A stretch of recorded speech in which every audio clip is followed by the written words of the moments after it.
तो कैसे हैं आप लोग? शुरू करते हैं। Centre of mass of hollow hemisphere. हम यहां पे एक हॉलो हेमिस्फीयर लिया है और हम उसको क्या निकालेंगे? Centre of mass, right. Problem tough जरूर है लेकिन हम हार मानने वाले नहीं। इसको देखिए कैसे सॉल्व करते हैं। यहां पे एक हेमिस्फीयर गिवन है जिसका मास m, रेडियस r है। नाउ हमने तो पता है कि इसको हमको पार्ट्स में डिवाइड करना पड़ेगा पहले, राइट। फिर उन छोटे छोटे पार्ट्स को इंटीग्रेट कर देंगे तो मेरा आंसर आ जाएगा। कि आपको फील आ रहा होगा इसको देख के, ठीक है। चलिए तो मैं क्या करता हूं कि इस पॉइंट को मान लेता हूं ओरिजिन। इस पॉइंट को ओरिजिन का मानने का फायदा आपको पता है, we have to calculate only one component, that is y component of centre of mass. चलिए बहुत बढ़िया। मैं एक काम करता हूं, ये मास जो है वो पूरा पेरिफेरी पे है। मास कहां पर है? पूरा सरफेस पे। मान लीजिए पूरा मास सरफेस के ऊपर है, तो हम यहाँ पे लैम्डा सिग्मा या रो क्या यूज करेंगे? हम करेंगे sigma total mass by total area into small area. चलो निकालते हैं। सबसे पहले हम बनाते हैं एलिमेंट, छोटा सा। कैसा बनेंगे? मैंने at a distance at an angle of theta, यहां से मैं लेता हूं सेम चीज जो हमने डिस्क में और रिंग में की थी, right. At an angle theta में छोटा सा एलिमेंट बना लेता हूं डी थीटा, राइट। अब मास एक्चुअली में यहां प्रेजेंट नहीं है, मास कहां है? सिर्फ और सिर्फ पेरिफेरी पे। तो मैं एक रिंग एलिमेंट लेना पड़ेगा ऐसा। ये मैंने एलिमेंट कंसीडर कर लिया ऐसे करके, right. This is the element that I have considered whose radius is smaller, that's it, right। तो इसकी रेडियस चेंज होगी। मैंने क्या किया? इस स्फीयर को छोटी छोटी रिंग में कन्वर्ट कर दिया, राइट। यहां से रिंग काटते गए छोटी छोटी, तो ये रिंग का साइज बढ़ता जाएगा और ये मेरे को पूरा एक हॉलो हेमिस्फीयर देगा, राइट। अच्छा, सबसे पहले तो मुझे दो तीन चीज निकालनी है। एक मान लेता हूं ये जो थिकनेस है, मान लेता हूं dx। आपको एंगल और रेडियस में बताइए relation, dx equals to r d theta, angle equals to r upon radius, first equation. Clear? चलिए नाउ हमें ये जो dm मास माना है मैंने, क्या रिंग एलिमेंट है? इस रिंग एलिमेंट का सेंटर ऑफ मास क्या है? क्या इसके सेंटर पे? ये चीज क्लियर है? बहुत बढ़िया। अगर इस रिंग एलिमेंट का सेंटर यहां पर है, what is the position of the small ring element from the origin? तो भैया ओरिजिन से तो ये डिस्टेंस है इसकी यहां से यहां तक, ये वाली, करेक्ट। अगर ये डिस्टेंस r है, ये एंगल थीटा है, तो ये डिस्टेंस हुई r cos थीटा और ये हुई r sin थीटा। इसका मतलब मेरे भाई की वैल्यू आ गई है r sin थीटा। तो मैं यहां पुट कर देता हूं r sin थीटा, y की वैल्यू, राइट। मुझे dm निकालना बाकी है अभी। अब हम निकालेंगे dm। dm कैसे निकालते हैं? The mass is distributed on entire area. तो यहां पर हम total mass by total area into small area कर देंगे, ठीक है। चलिए तो छोटा सा मास निकालते हैं। छोटू सा मास आ गया मेरा, total mass by what is total area? ये हेमिस्फीयर है, राइट। टोटल होता अगर पूरा स्फीयर होता है, हॉलो स्फीयर होता, तब क्या लगाते हैं? 4 पाई r स्क्वायर। लेकिन ये हेमी है तो हम लगाएंगे 2 पाई r स्क्वायर। क्या आपको कोई दिक्कत है इसमें? चलिए आगे चलते हैं। इनटू छोटा सा एरिया, किसका एरिया भैया? भैया इस रिंग का एरिया, इस छोटी सी रिंग का एरिया। इस छोटी सी रिंग का एरिया किसे निकालेंगे? हमने याद है आपको, ध्यान हो, डिस्क में क्या किया था? रिंग एलिमेंट को हम कट किया था और इसे स्ट्रेट कर दिया था। लेंथ इनटू विड्थ लिखते थे, तो इसकी विड्थ तो dx है, राइट, ये वाली पार्ट। लेकिन लेंथ कितनी है? लेंथ है 2 पाई r, 2 पाई into small r into dx। ये r से बच्चों ये r मत काट देना, ब्लंडर हो जाएगा। हमें क्या करना है? इस r की वैल्यू पुट करना है। मुझे पता है कि ये अगर r है, ये डिस्टेंस r है, ये एंगल थीटा है, तो horizontal component r cos theta, vertical r sin theta. क्या आपको ऐसा लगता है कि ये रेडियस और ये डिस्टेंस बराबर होगी? इसका मतलब स्मॉल r की वैल्यू कितनी आ गई दोस्तों? स्मॉल r की वैल्यू आ गई 2 पाई को मार दिया, ये बचा m by r square into r। Small r की वैल्यू है r cos theta into r d theta. r सब कैंसिल हो गए। यहां पर बचा m cos theta d theta, ये हमारा छोटू सा मास dm आ गया। यहां तक पूरी कहानी क्लियर।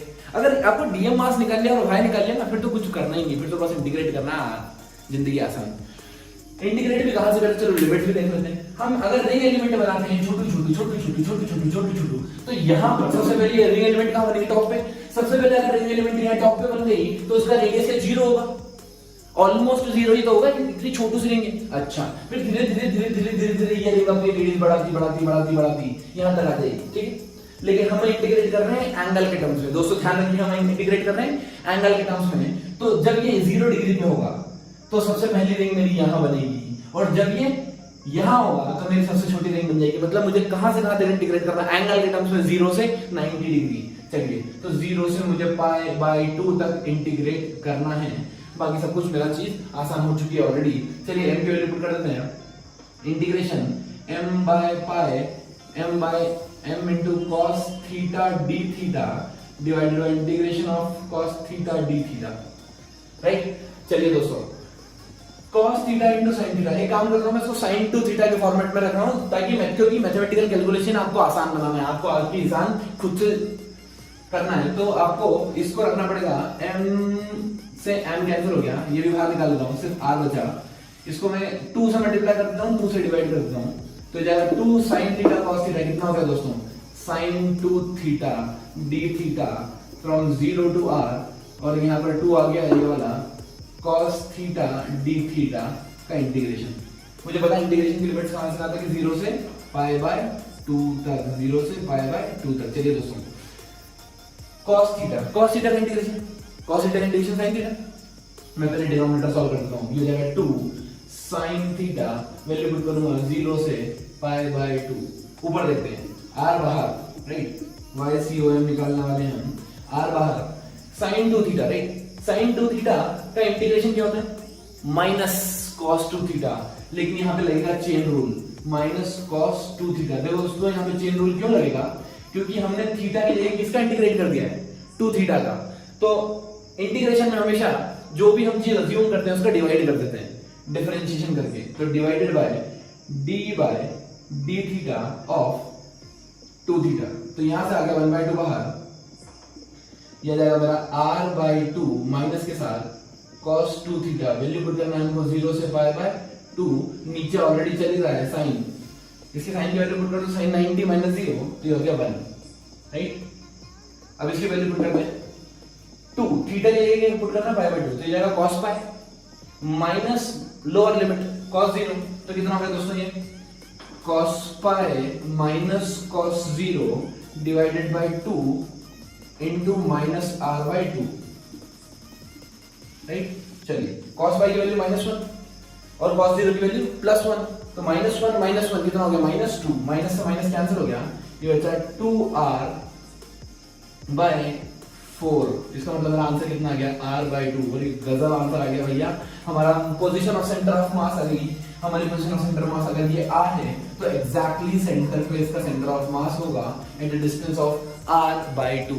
दोस्तों, इसको एज अ फॉर्मूला भी आप बाय हार्ट कर सकते हो, और समझ में आ गया है तो कोई दिक्कत वाली बात ही नहीं है, ठीक है। तो आइए दोस्तों, अब हम देखते हैं centre of mass for solid hemisphere. अब हमने हॉलो के लिए क्या ले लिया है यहाँ पे, सॉलिड हेमिस्फीयर। सॉलिड हेमिस्फीयर मतलब अंदर भी मास होगा, पेरिफेरी पे भी मास होगा, सरफेस पे भी मास होगा, हर जगह मास ही मास होगा।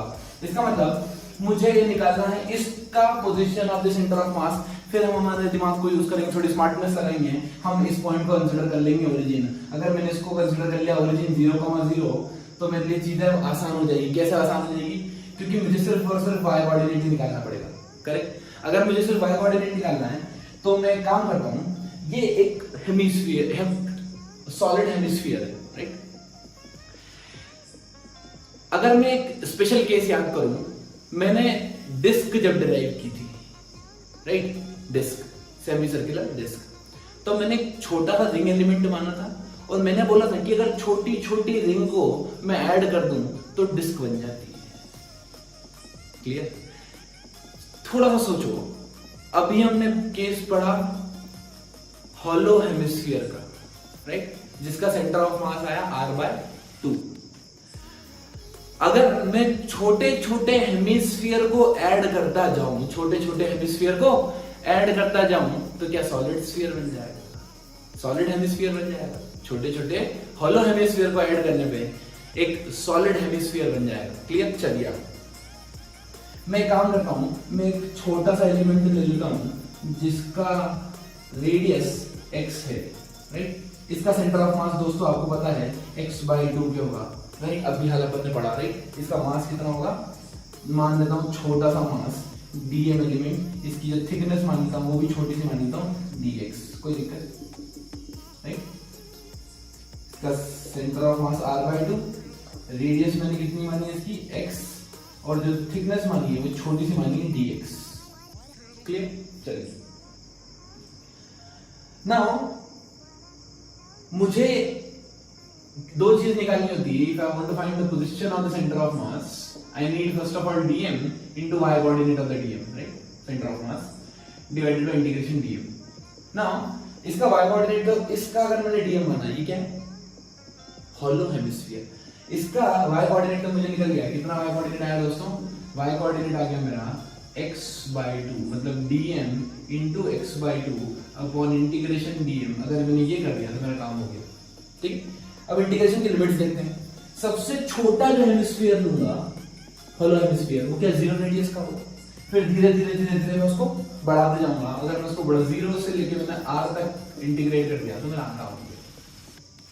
अब सारी कहानी फंसती है डीएम पे आके कि हम ये छोटा सा मास निकालेंगे कैसे, राइट। एक बात बताइए, यहाँ पे मैं क्या यूज करूंगा? लैप्लास सिग्मा रो, क्योंकि ये मास लेंथ पे डिस्ट्रीब्यूटेड नहीं है, एरिया पे डिस्ट्रीब्यूटेड नहीं है, पूरे वॉल्यूम पे डिस्ट्रीब्यूटेड है। अगर पूरे वॉल्यूम पे डिस्ट्रीब्यूटेड है तो मुझे छोटा सा मास निकालना है, तो डीएम कितना आएगा? इतना सा मास आएगा, total mass by total volume into small volume. क्या चीज आपको क्लियर? बहुत बढ़िया। तो मैं छोटा सा मास लिखता हूं DM total mass by total volume. दोस्तों अगर पूरा स्फीयर होता तो वॉल्यूम होता 4/3 पाई r क्यूब, लेकिन ये आधा है तो क्या मैं इसको लिख दूं 2/3 r/3। ये आधा है इसलिए हमारे लिए बाधा है। अब हम निकालते हैं इसका एरिया इनटू थिकनेस। क्या उसका वॉल्यूम हो जाएगा? छोटा सा वॉल्यूम। क्या छोटे से वॉल्यूम को मैं एरिया इनटू थिकनेस लिख दूं? आपको हाँ बोलना ही पड़ेगा, इसके अलावा आपके पास कोई ऑप्शन है ही नहीं। अगर इसके वॉल्यूम को मैं एरिया इनटू थिकनेस लिख देता हूं तो क्या मैं उसको वॉल्यूम आ जाएगा? एरिया आपको पता है, एरिया कितना उसका है इसका। अगर मैं होलो हेमिस्फीयर की बात करूं तो पूरा एरिया होता है 4πx², लेकिन ये भी कितना है? आधा, और यही हमारी बाधा है। तो यहां से हो जाएगा ये m/3m, ये ऊपर चले गया 2πr³ into area that is 4π का आधा 2πx² इनटू dx। क्या दोस्तों ये चीज आपको क्लियर है? अगर आपको ये चीज क्लियर है तो आपकी जिंदगी आसान हो गई। उसके बाद आपको सिर्फ इंटीग्रेशन करना है बस। देखो 2π से 2π कैंसिल हो गया, क्या बचा यहाँ पर मेरे पास? मेरे पास बचा 3m/r³ इनटू x² dx। ये मेरा छोटा सा मास आ गया, डीएम मास। क्लियर? अब इसको यहाँ पुट कर देते हैं तो आंसर निकाल के ढूंढते हैं। 3mx² dx/r³ into x/2 divided by 3mx² dx/r³, right. Integration 0 to r, integration 0 to r। Now जो भी चीज कांस्टेंट है उसको बाहर निकाल के कैंसिल कर दीजिए। तो हम 3m/r³ से 3m/r³ को कैंसिल कर देते हैं। x² into x, ये हो जाएगा x³/2, 1/2 बाहर चल रहा है, x³ dx integration 0 to r divided by integration x² dx from 0 to r। x³ का इंटीग्रेशन x⁴/4, x² का डिफरेंशियल इंटीग्रेशन x³/3, राइट। तो मैं यहां पुट कर देता हूं उसको x⁴/4, 1/2 एज इट इज, ये जाएगा x⁴/3/3। जब मैं वैल्यू पुट करूंगा 0 to r, यहां पुट करूंगा 0 to r, तो हो जाएगा 4 × 2 8, ये 3 ऊपर चले जाएगा 3/8 into r, और यही मेरा पोजीशन ऑफ होगा सेंटर ऑफ मास। मतलब इसका जो सेंटर ऑफ मास है वो 3r/8 पे आएगा इस पोजीशन से। ये चीज आपको क्लियर? तो आइए दोस्तों अब हम देखते हैं centre of mass for a solid कोन। यहां पे हमें क्या गिवन है? कोन गिवन है जिसका रेडियस मैंने r मान लिया है और इसकी जो हाइट है वो h गिवन है, दोनों चीज, ठीक है। अब फिर हम थोड़ा सा दिमाग यूज करेंगे। हम इसका अगर सेंटर ऑफ मास निकालना है, क्या इस एक्सिस के अबाउट सिमेट्रिक?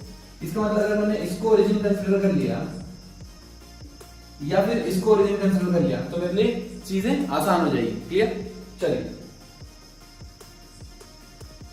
ध्यान से देखिएगा, मैं एक काम करता हूं, इसको ओरिजिन कंसीडर कर लेता हूं, राइट।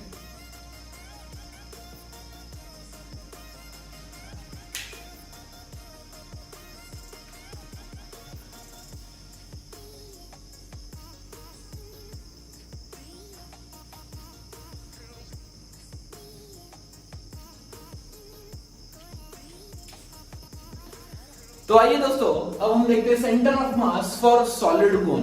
एक हमें सॉलिड कोन के बने हैं। सॉलिड कोन मतलब मास अंदर भी होगा, बाहर भी होगा, हर जगह होगा, ऐसे, राइट। इसका हमें पोजीशन ऑफ सेंटर ऑफ मास निकालना है। एक चीज हमें क्लियर है कि अगर मैं इस एक्सिस के अबाउट देखूं तो ये सिस्टम सिमेट्रिक, इसका मतलब सेंटर ऑफ मास हमेशा इस लाइन पर ही एग्जिस्ट करेगा, दैट इज फॉर श्योर। अब मैं इसको सेंटर ऑफ मास निकालने के लिए मैं इसको छोटी छोटी डिस्क में कट कर देता हूं। कैसे? ऐसे छोटे छोटे डिस्क में इसको अपन कट कर देते हैं, राइट। और फिर सबको अपन क्या कर देंगे? सम कर देंगे। Let's say eight A distance y, ऊपर से डिस्टेंस y, एक x डिस्टेंस की मैंने डिस्क कंसीडर करी, राइट। x रेडियस की मैंने डिस्क कंसीडर करी है। ये डिस्क कैसी है? ऊपर से y डिस्टेंस है, रेडियस कितना है? x, ठीक। बाय सिमेट्री क्या हम ये लगा सकते हैं कि ये दोनों ट्रायंगल सिमिलर हैं? तो मैं ऐसा लिख सकता हूं y coordinate by x coordinate equals to h upon r। Clear? चलिए, इसकी जो थिकनेस मानता हूं मैं, ये जो चीज है वो dy मानूंगा। एट डिस्टेंस y इसकी जो थिकनेस मानी मैंने dy मानी। क्लियर? चलिए, अब दूसरा काम क्या है हमारा? हमें निकालना है dm मास, छोटा mass, right. Now what we will use? Lambda sigma rho, क्योंकि ये पूरा वॉल्यूम पे डिस्ट्रीब्यूटेड है, तो total mass by total volume into small volume. बहुत बढ़िया। तो ये हो जाएगा total mass by total volume.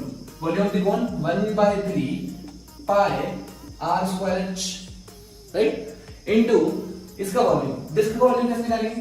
क्या? Area of the disc into thickness, area into छोटी सी थिकनेस। एरिया तो हमें पता है pi x square into thickness dy। क्या चीज क्लियर? बहुत बढ़िया। Now pi get cancelled, you are getting 3m by r square h into x square dy, राइट। अब देखिए यहां पे मेरे पास एक दिक्कत है। क्या दिक्कत है? जो y कोऑर्डिनेट है, y कोऑर्डिनेट क्या होता है? y coordinate is the position of dm, right. तो पहले y कोऑर्डिनेट देखो। क्या y coordinate y position p, मतलब ये जो एलिमेंट है छोटा सा, इसका पोजीशन, इसका सेंटर ऑफ मास इस पॉइंट से क्या y है डिस्टेंस पे, so that will be y only, उसमें कोई चेंज नहीं होगा, right.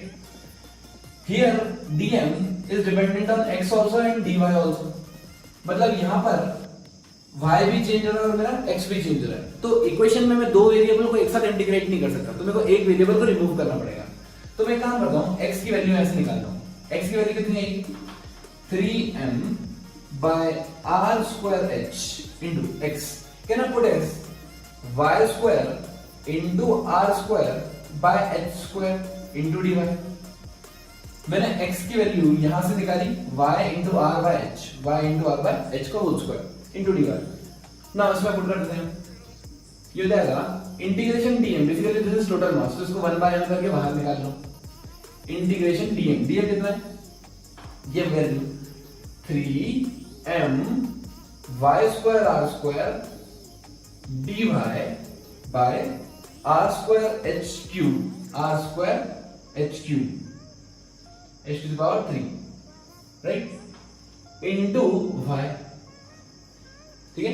3m y square r square dy r square h cube into y।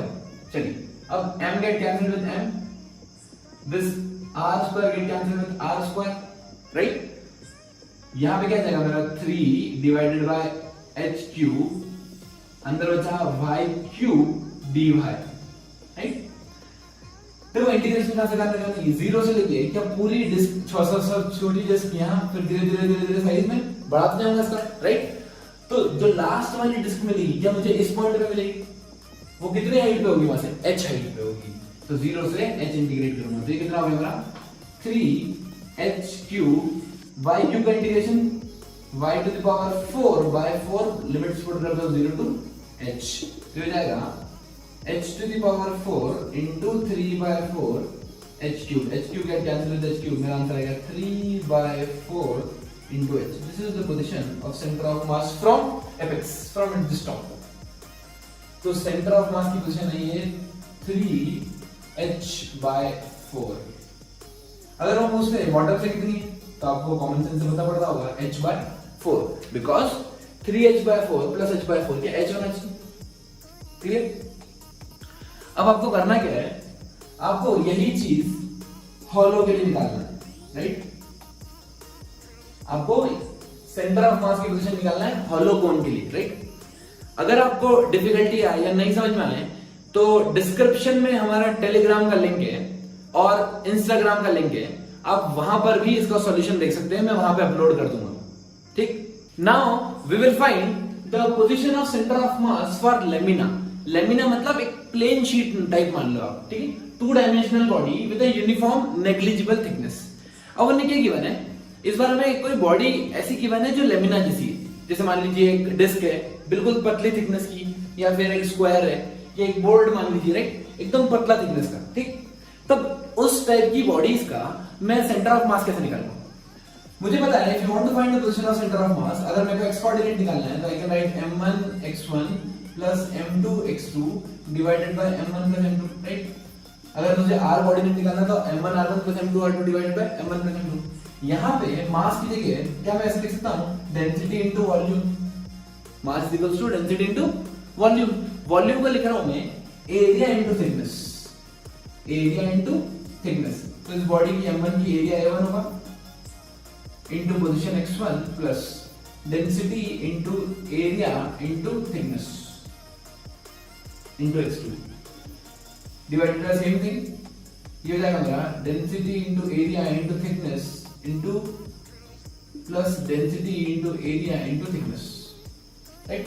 मैंने यहाँ पे क्या कंसीडर किया है, मैंने थिकनेस उनकी दोनों बॉडीज की सेम मानी है और उनकी डेंसिटी भी सेम मानी है। डेंसिटी और थिकनेस दोनों सेम कंसीडर किया है, बस दोनों का शेप अलग अलग है तो दोनों का एरिया अलग अलग कंसीडर कर लिया मैंने। ठीक, अब ये सब कैंसिल हो जाएगा, रोटी कॉमन आ जाएगा, तो ये जाएगा a1 x1 plus a2 x2 divided bye a1 plus a2। आप इस फॉर्मूले को ऐसे भी याद रख सकते हैं कि यहां पे मास को रिप्लेस कर देते हैं हम एरिया से। मास को कैसे रिप्लेस करते हैं? Area. m1 r1 m2 r2 upon m1 plus m2, यहां पे क्या हो जाएगा a1 r1 plus a2 r2 upon a1 plus a2। क्या चीज क्लियर है? मास को हमको रिप्लेस करना एरिया से, क्योंकि मास गिवन नहीं होगा प्लेनर लेमिना बॉडी में। ठीक है, चलिए एक क्वेश्चन गिवन है, मान लीजिए एक स्क्वायर है जिसकी साइड 2a और एक सर्कल है जिसका डायमीटर भी 2a है।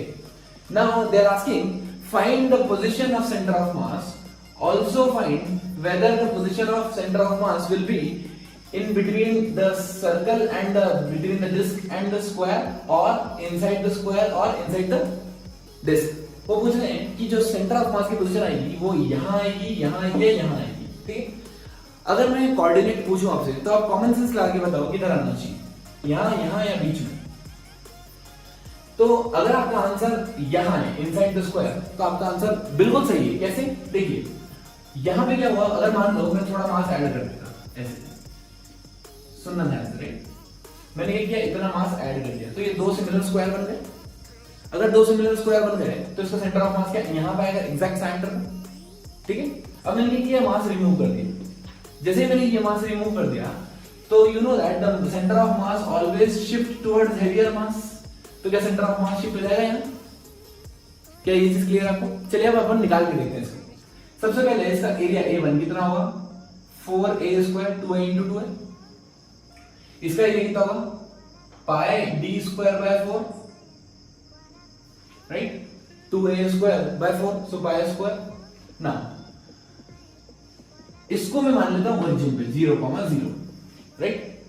ये डिस्टेंस a है, ये भी a है, ये भी a है, ये भी a है, राइट? तो ये डिस्टेंस कितनी रहेगी? इसके कोऑर्डिनेट आ मेरे पास 2a, 0। Now I can easily find the position of centre of mass equals to m into 0 प्लस pi a square into 2a divided by the sum of areas 4a square plus pi a square। Now this a square common निकाल लीजिए आप, cancel हो जाएगा, ये हो जाएगा 2 pi a upon 4 plus pi. ठीक है, यहां पे 2 pi राइट, और यहां पे 4 प्लस पाई, तो ये हो जाएगा लगभग 2 pi मींस 6.28 into 8, 3.14 into 2। ये देगा 4 + 3 मतलब 7.14। अब जैसे हम रेशियो ले हुए तो ये a से कम आएगा क्योंकि डिनोमिनेटर में 1 से बड़ी, मतलब रेशियो ये 6 से वाली 7 पॉइंट समथिंग है, तो ये a से छोटा आएगा। a से छोटा मतलब यहां से यहां तक a है, a से कम, और हेंस प्रूव्ड कि ये आ गया स्क्वायर के अंदर। क्या इसे आपको क्लियर?